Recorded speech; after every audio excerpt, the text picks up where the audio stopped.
Dos juicios políticos solicitan asambleístas en contra de Carlos José Tuárez, el presidente del Consejo de Participación Ciudadana y Control Social. Uno, adicionalmente, presentado ayer o planteado ayer, también abarca a Walter Gómez, un vocal del Consejo de Participación Ciudadana y Control Social. Los temas deben ser resueltos por el Consejo de Administración de la Legislatura.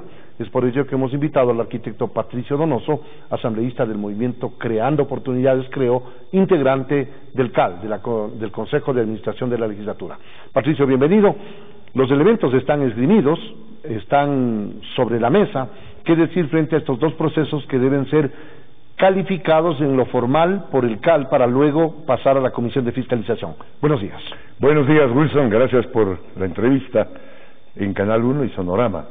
En efecto, van a llegar al CAL los dos procesos y en mi opinión debemos unificarlos, no solamente para la calificación como tal, sino para el proceso si es que son calificados, y yo creo que sí lo van a hacer. Esa calificación la hace el CAL y ahora como vicepresidente de la Asamblea soy parte del... Evidentemente. Parte del CAL. Lo que debe hacer el CAL es revisar los requisitos que establece la Ley Orgánica de la Función Legislativa. Esto es el número de firmas, la autenticidad de las mismas. Requisitos de forma, por eso decía. De forma, y claro, bien lo decía usted, Wilson, y por supuesto el cumplimiento de del anuncio de la totalidad de la prueba, a fin de que los interpelados puedan preparar la presentación de las pruebas de descargo frente a las pruebas de cargo. Obviamente todo eso tiene que tramitarse finalmente en el plenario legislativo y antes de aquello en la Comisión de Fiscalización, pero el primer paso es el CAL y esperemos que en estos días ya lleguen los dos procesos al CAL. ¿Qué decir frente a los argumentos que se han presentado en torno a la actuación ya de los vocales del Consejo de Participación Ciudadana y Control Social cuestionados? Me refiero a Carlos José Tuárez y a Walter Gómez. Voy a dar una opinión personal. Yo creo que el señor Tuárez se equivocó del medio a la mitad en una afrenta en contra del primer poder del Estado, la función legislativa. Aquello de ir a la Asamblea, a la Comisión de Participación Ciudadana, estar 2 minutos e irse con una grosería inaceptable que es manifestar que no tiene la Asamblea la capacidad de fiscalizar, hacer lo que se denomina control político.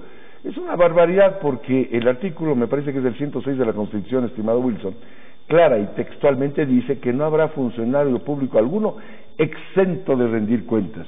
Y, de acuerdo a la formalidad, las cuentas... Bueno, la Corte Constitucional está exenta de rendir cuentas. La única, como por eso le digo.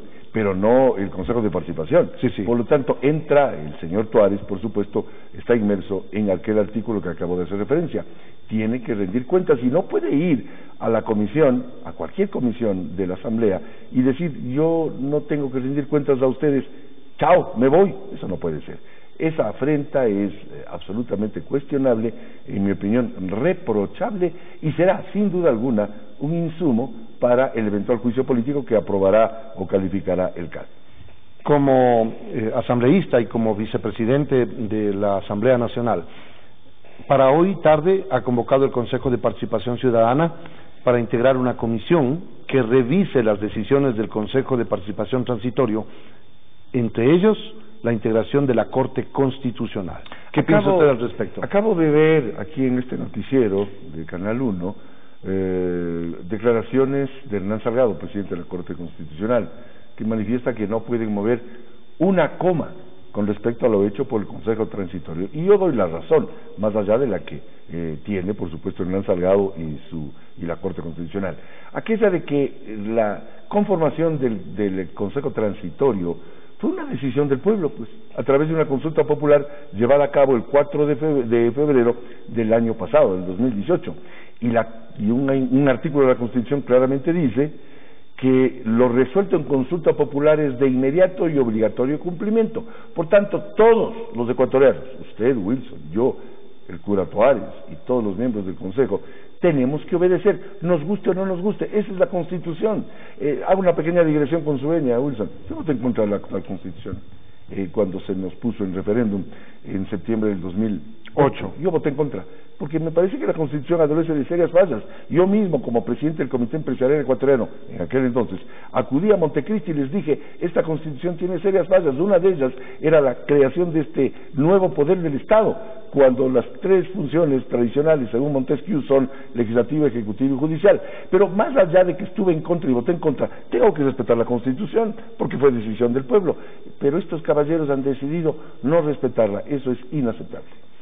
¿Usted considera que estos elementos configuran acciones suficientes dentro del principio constitucional que juzga el incumplimiento de funciones? Hay serios indicios y claro, tenemos porque se está hablando de la calificación, claro, de que presentaría o habría presentado documentos falsos, de que habría puesto su palabra en evidencia y evidentemente se habla de un probable perjurio.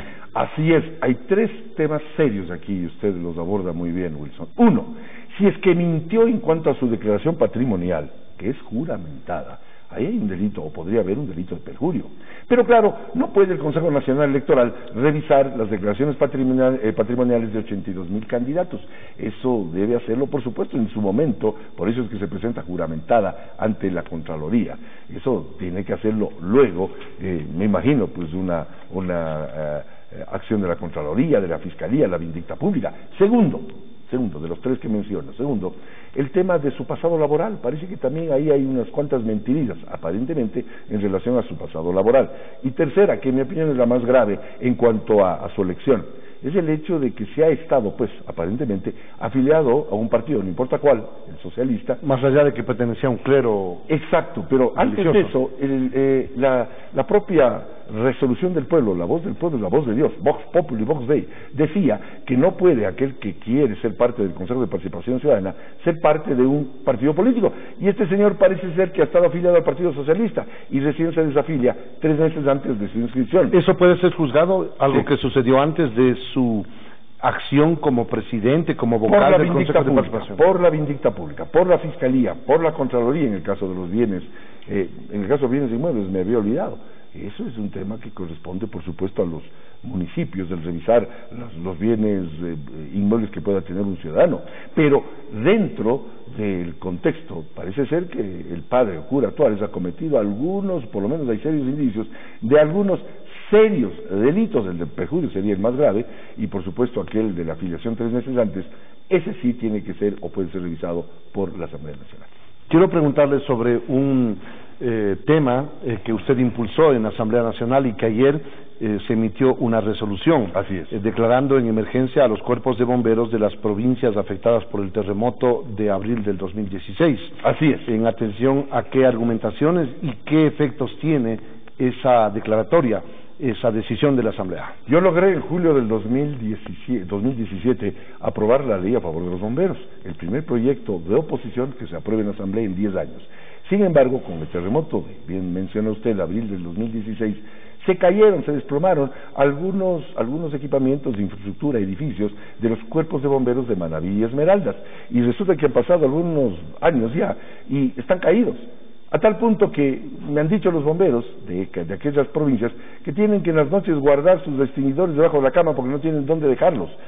Lo que logré ayer, y gracias al apoyo de toda la Asamblea, 94 votos a favor de 94 presentes, es decir, unanimidad, es la exhortación a que los GATS y el gobierno, los gobiernos autónomos descentralizados, los GATS y los municipios y los consejos provinciales de Manabí y Esmeraldas, declaren en emergencia a fin de que rápidamente puedan reconstruir, ese es el fin del tema y respondo a su pregunta, reconstruir los edificios de los cuerpos de bomberos, por ejemplo de Rocafuerte, que está caído, de Bahía de Caracas, que es prácticamente una desolación pavorosa, a fin de que los bomberos, para su trabajo altruista, valiente y arriesgado, puedan tener los elementos básicos como es una edificación y por supuesto motobombas, equipos y demás. ¿Esos recursos deberán ser franqueados a través de los gobiernos autónomos o a través del gobierno central? De ambos, porque el exhorto es tanto al gobierno central como a los municipios. Evidentemente tendremos que ponernos de acuerdo.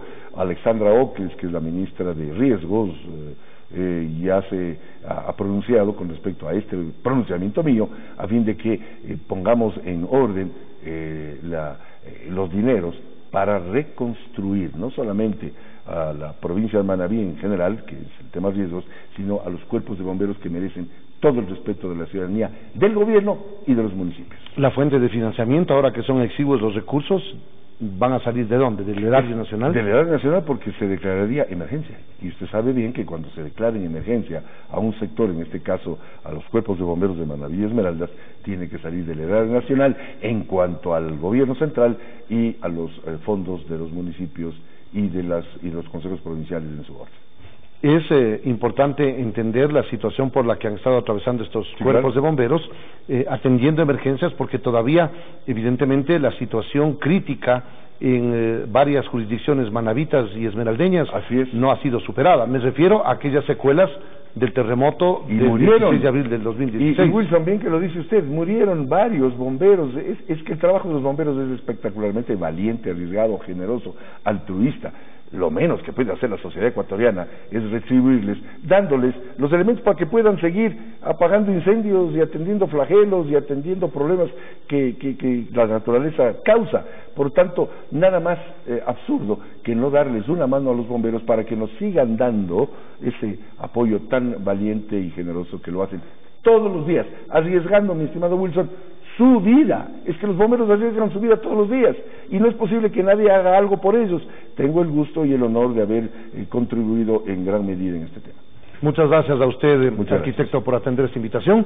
El arquitecto Patricio Donoso es asambleísta del Movimiento Creo, segundo vicepresidente de la Asamblea Nacional e integrante del Consejo de Administración de la Legislatura.